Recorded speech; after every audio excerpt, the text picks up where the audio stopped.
Sebuah pertandingan akan segera dimulai. Namun salah satu pemainnya belum datang. Pelatih tim itu pun kebingungan. Seorang nenek menginginkan cucunya untuk menggantikannya. Pelatih meragukan hal tersebut. Bagaimana bisa seorang bocah kecil dan kurus bermain sepak bola? Namun nenek ini tetap bersikeras. Dia bisa lari secepat peluru. Pelatih menanyakan posisi apa yang bisa dia mainkan. Bocah itu nampak sangat yakin. Semua posisi. Pelatih tidak punya pilihan selain membiarkannya mencoba. Bocah itu lebih pendek dari yang lain. Pelatih tidak berharap banyak, tapi pelatih pun mulai bersemangat. Karena bocah itu dapat melewati beberapa pemain dengan mudah. Tidak butuh waktu lama bagi bocah itu untuk mencetak gol. Suara para penonton pun bergemuruh. Tidak ada yang mengira bocah kecil itu sangat berbakat. Bahkan sang pelatih memohon pada neneknya untuk memintanya berlatih bersama setiap sore. Saat itu tak ada yang tahu nama Leo Messi di tahun-tahun berikutnya akan dikenal di seluruh dunia. Hanya sedikit orang yang tahu bahwa yang membawa Messi ke dunia sepak bola adalah neneknya. Ketika Messi baru berusia 6 tahun, neneknya percaya bahwa Messi akan menjadi pesepak bola terbaik di dunia. Messi pun berusaha mengabulkan harapan neneknya. Sejak kecil, dia telah mencintai sepak bola. Di lapangan hijau, Messi tak terhentikan. Saat itu Messi terkunci di kamar mandi. Dia tidak punya pilihan selain memecahkan kaca jendela untuk keluar dari ruangan itu. Messi kecil berlari untuk hidupnya. Dia akhirnya tiba sebelum pertandingan berakhir. Saat dia tiba, timnya sudah ketinggalan 2 gol. Hanya tersisa 20 menit untuk mengubah keadaan. Pelatih segera memasukkan Messi. Begitu bocah berbakat ini muncul, keadaan pun mulai berubah. Gocekan demi gocekan, serta tembakan ke gawang lawan, membuat Messi dapat mengubah kedudukan. Dia berhasil membawa kemenangan bagi timnya. Sebagai hadiah, masing-masing dari mereka mendapat sepeda. Namun, keesokan harinya, sepeda Lionel dirampas oleh 3 orang anak yang lebih besar darinya. Lionel Messi tidak takut, tapi dia terlalu kecil. Akhirnya, dia pun pulang dengan bekas luka di tubuhnya. Terlepas dari keterampilan Messi di lapangan hijau, tapi dia cukup payah ketika bermain game di rumah bersama teman-temannya. Mereka sangat ritualistik. Sebelum bermain, mereka harus mengenakan jersey andalan mereka. Dan Messi selalu memilih jersey yang sama, jersey Barca nomor 10. Saat itu, dia tidak akan menyangka, angka dan seragam itu akan menjadi nomor eksklusifnya, dan akan memberinya kehormatan besar. Kejutan lainnya adalah, gadis yang langsung membuatnya jatuh cinta ini, akan menjadi istrinya di kemudian hari. Bakat Messi di lapangan hijau semakin menakjubkan. Tapi kemudian datang berita mengerikan. Dia didiagnosis menderita penyakit langka. Messi muda didiagnosis menderita defisiensi hormon pertumbuhan, atau bisa disebut juga dengan dwarfisme. Jika tidak diobati, dia tidak akan bisa tumbuh. Kata-kata ini terus terngiang di benaknya. Apakah saya bisa bermain sepak bola? Meskipun saat itu keluarganya dalam keadaan yang sulit, sang ayah tetap memutuskan untuk memberikan suntikan hormon secara teratur. Mimpinya bermain sepak bola membuat kondisi Messi semakin membaik. Saat itu usianya baru 11 tahun. Tanpa disangka-sangka, krisis ekonomi melanda Argentina dan membuat ayahnya kehilangan pekerjaan. Itu adalah situasi yang sulit bagi keluarga yang sudah terpuruk. Keluarganya tak lagi mampu menanggung biaya pengobatannya. 2 tim yang menjadi harapan keluarga itu adalah River Plate dan Newell's Old Boys. Dengan tegas menolak permohonan sang ayah. Menurut pendapat mereka, penderita dwarfisme tidak memiliki masa depan. Di tengah keputusasaan, Barca memberi penawaran untuk mengubah hidup mereka. Messi dan ayahnya pergi ke Barcelona, tepatnya ke La Masia. Saat itu Messi baru berusia 13 tahun. Dia kurang cocok dengan yang lain. Bagi timnya dia hanya anak-anak. Tapi di lapangan hijau, bakat Messi mengejutkan semua orang. Para pemain dan pelatih menyebut namanya Lionel Messi. Pihak manajemen Barca langsung melihat bakatnya. Mereka melihatnya sebagai bintang masa depan. Kemudian pihak manajemen pun membiayai pengobatan Messi. Dengan bantuan Barcelona, pertumbuhan tubuh Messi semakin baik.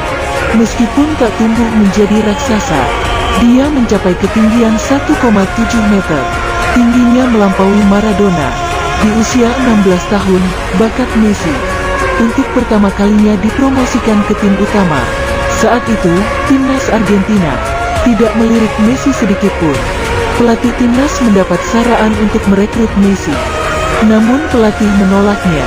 Hingga saat dimana pelatih melihat video pertandingan Messi, dia benar-benar tercengang. Baik kecepatan, kontrol bola, ataupun tembakannya menunjukkan bakat terbaik. Pelatih pun yakin. Dia segera menghubungi AFA, Asociación del Fútbol Argentino. Dia tahu bahwa jika terlambat, Messi akan berbalik ke Spanyol. Federasi Sepak Bola Argentina menanggapinya dengan sangat serius. Hanya dalam waktu 40 menit mereka menghubungi ayah Messi. Sejak saat itu Messi bermain untuk Argentina. Di tim pertamanya, dia sulit untuk beradaptasi. Messi yang baru berusia 16 tahun, terkucilkan, sampai seorang pria datang dan mengubah situasi Messi. Orang itu adalah Ronaldinho. Dia memperlakukan Messi seperti adiknya sendiri. Gol pertama Messi di Barca adalah pemberian Ronaldinho.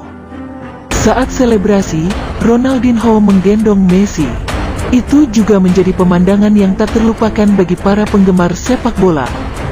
Sejak saat itu, Messi benar-benar mendapat tempat di tim utama. Dia bangkit dengan cepat. Jika seseorang bertanya siapa pemain terbaik di dunia, dia adalah jawabannya. Leo Messi, Leo Messi. Messi. Messi, Messi. Dengan kepergian Ronaldinho, Messi, pada usia yang ke-21, menjadi pemimpin baru Barcelona. Sejak saat itu, dunia sepak bola memasuki era baru. Era Messi. Di bawah bimbingan mentornya Guardiola, Messi menjadi jantung Barcelona. Di musim pertamanya, dia berhasil membawa timnya memenangkan Copa del Rey, La Liga dan Champions League. Keajaiban itu berlanjut, Barca memenangkan UEFA Super Cup, Supercopa de España, FIFA Club World Cup. Kemenangan dalam 6 kejuaraan yang belum pernah terjadi sebelumnya. Keajaiban dari tim Barcelona. Lionel Messi juga menciptakan keajaibannya sendiri. Dengan 6 penghargaan Ballon d'Or, 6 kali menjadi pemain terbaik dunia FIFA, 6 sepatu emas Eropa, dan 8 sepatu emas La Liga. Bocah dari latar belakang sederhana ini, dengan bakat dan tekad untuk mengubah nasibnya, akhirnya menjadi pemain bola terkemuka, dan berdiri di puncak kejayaan. Pencapaian seperti itu belum pernah terjadi sebelumnya. Tapi hidupnya memiliki penyesalan terbesar. Seseorang pernah bertanya kepada Messi, mana yang akan dia pilih, 6 Ballon d'Or atau Piala Merit? Tidak ada keraguan bahwa pilihannya adalah yang terakhir. Kejuaraan dunia, Piala Dunia 2014 di Brasil. Messi yang berusia 26 tahun memimpin tim nasional di turnamen. Kemenangan 2-1 atas Bosnia dan Herzegovina. Kemenangan Piala Dunia atas Iran. Gol kunci untuk mengalahkan Nigeria. Asis yang memenangkan pertandingan di final ke-8. Gol Lionel Messi. Dia berhasil membawa Argentina ke final. Hanya 1 langkah lagi dari Copa Libertadores. Tapi mimpi itu hancur. Gerd, yang masuk sebagai pemain pengganti pada menit ke-113, mencetak gol kemenangan. Argentina kalah di final. Final yang sama. Final Piala Amerika 2016. Messi gagal mengeksekusi penalti pertama dalam adu penalti. Sekali lagi, mimpi Copa Amerika berakhir. Seorang manusia super terjatuh. Dia menjadi orang berdosa, mendapat banyak tuduhan dalam waktu yang lama. Akhirnya, dia putus asa dan pensiun dari timnas Argentina. Pahlawan sejati. Jangan mudah putus asa. Pahlawan sejati. Saat dibutuhkan, jangan pernah menolak. Kualifikasi Piala Dunia 2017. Para pahlawan keluar tanpa berpikir panjang. Kekuatan satu orang untuk memimpin tim keluar dari permainan. Setelah 4 tahun, tim kembali ke panggung dunia. Tahun itu bisa menjadi tahun untuk mewujudkan mimpi itu. Tapi pada akhirnya mimpi itu hancur lagi.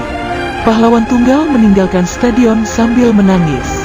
Meskipun harapan telah hancur, tapi pria sejati tidak akan pernah jatuh. Bahkan jika ada banyak halangan merintang, mereka akan berjuang keras dan menerobosnya. Piala Amerika 2021, Piala Dunia Qatar 2022.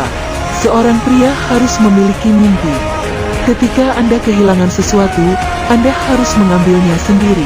Dengan mimpi di hati dan kakimu, berdirilah tegap dan tetap tegak.